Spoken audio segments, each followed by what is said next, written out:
Bonsoir à tous, amateurs d'épouvante et de frissons, et bienvenue dans une nouvelle histoire d'horreur qui entre à vos cauchemars. Dans le récit de ce soir, vous découvrirez ce qui se cache derrière l'attitude répugnante d'un client dans un restaurant. Et croyez-moi, vous n'êtes pas prêt de vous en remettre. Je vous laisse le découvrir.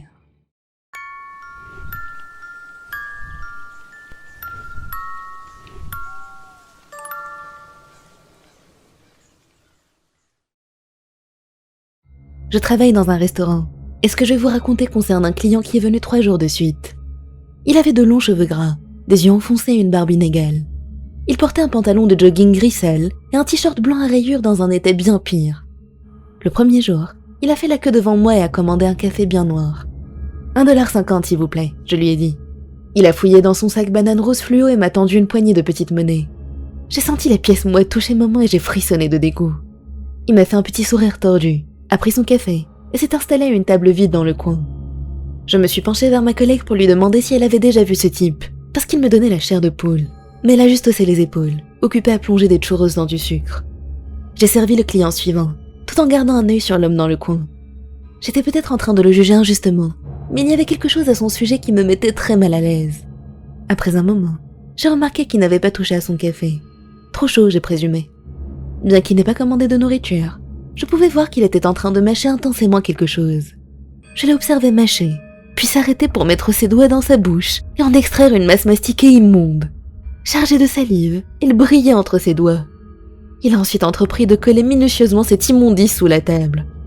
J'étais tellement submergée de dégoût que j'ai dû retenir un haut le cœur. Ça devait être du chewing-gum. Je l'ai vu de nouveau fouiller dans son sac fluo, pour en sortir un morceau de quelque chose de gris et d'inidentifiable qu'il a inséré dans sa bouche. Puis il a recommencé tout le processus. Mâcher, retirer la masse mastiquée avec ses doigts et la coller sous la table. C'était trop. Au bord de la nausée, j'ai quitté le comptoir pour aller parler à mon manager. Nous avons une politique bien précise pour gérer les clients au comportement douteux. Des études auraient démontré que ces personnes étaient plus sensibles aux managers bien habillés qu'à nous, pauvres paysans en uniforme.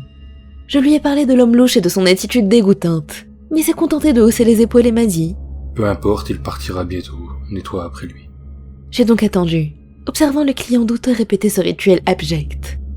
Après 1 heure environ, il est enfin parti. Mon manager m'a rappelé que je devais nettoyer la table, au-dessus et en dessous, avant que le prochain client se plaigne. J'ai sorti les produits de nettoyage et je me suis dirigée à contre-cœur vers sa table. Je me suis accroupie sous la table et j'ai levé les yeux.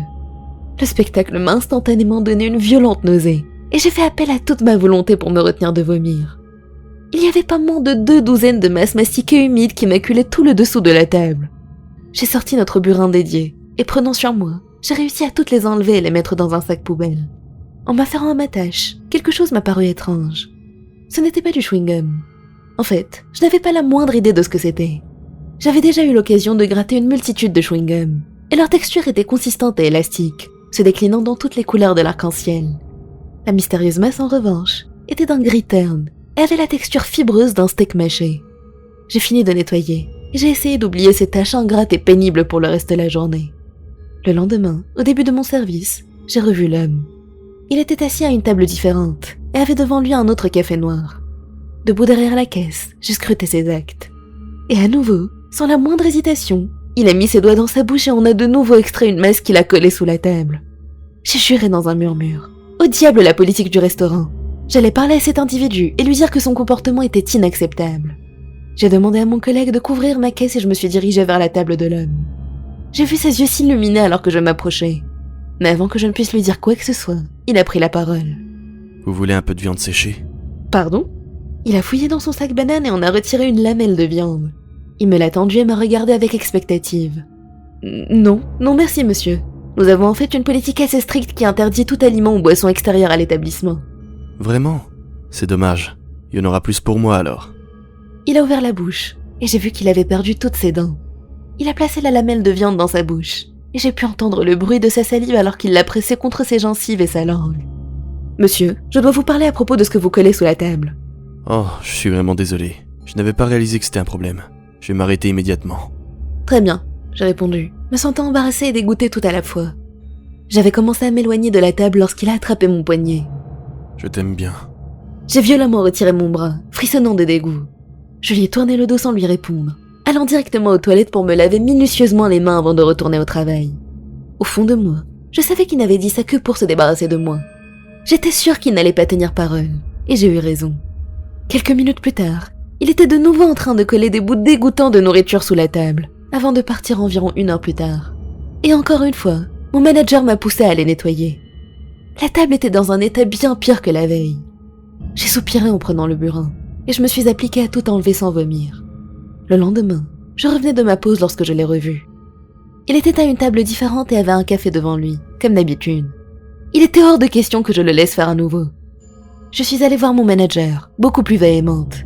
Je lui ai dit que je n'hésiterais pas à m'en aller sur le champ s'il permettait à l'homme de continuer sa pratique dégoûtante. Il a cédé, me disant qu'on pouvait le mettre dehors, à condition que ça soit moi qui le fasse.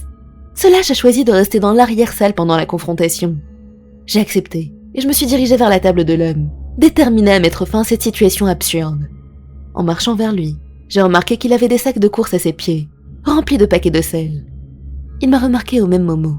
Tu es sûr de ne pas vouloir de viande séchée? Non. Je vous ai parlé hier à propos de la viande mâchée que vous persistez à coller sous la table, monsieur. Je vous ai demandé d'arrêter, vous ne l'avez pas fait. Je vais devoir vous demander de partir. Tu es seul? Quoi? Non. Monsieur, partez s'il vous plaît. Je serai dans l'obligation d'appeler la police sinon. Il a froncé les sourcils mais ne s'est pas levé. Il a sorti une lamelle de viande de son sac et l'a placée dans sa bouche. Ce faisant, quelque chose est tombé par terre. On aurait eu une grande frite, mais à l'extrémité, il y avait la trace indéniable d'un ongle. Il n'y avait absolument aucun doute que devant mes yeux se trouvait un doigt humain coupé. Ma mâchoire s'est décrochée de choc et mon regard horrifié a croisé le sien, surpris. Je me suis enfuie en courant avant qu'il puisse me saisir. Je me suis enfermée dans l'arrière-salle et j'ai immédiatement appelé la police. Mon manager m'a harcelée pour savoir ce qui se passait, mais j'étais en pleine crise de panique et je n'arrivais plus à parler. La police est venue peu de temps plus tard. L'homme était déjà parti à ce moment-là, mais puisque je leur avais donné une description complète et détaillée, ils ont été en mesure de le retrouver très rapidement et de l'arrêter.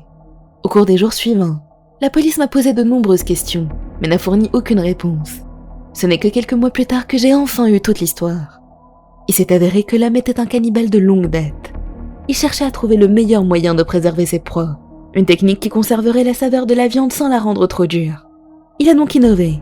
Il a acheté un déshydrateur alimentaire, a découpé ses victimes en lamelles et a rempli d'innombrables sachets avec la viande ainsi obtenue.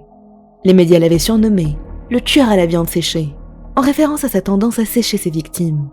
Puisqu'il n'avait pas de dents, il ne pouvait jamais finir la dernière bouchée de muscle. Et une fois que la viande n'avait plus de saveur, il devait s'en débarrasser quelque part. Sous des tables lui paraissait être un endroit logique et raisonnable, apparemment. Les enquêteurs ont découvert qu'il avait placé des morceaux de ses victimes sous les tables de plus d'une centaine de restaurants. Selon lui, l'une de ses activités préférées consistait à se relaxer avec une tasse de café noir, en mâchant les restes de ses vieux amis.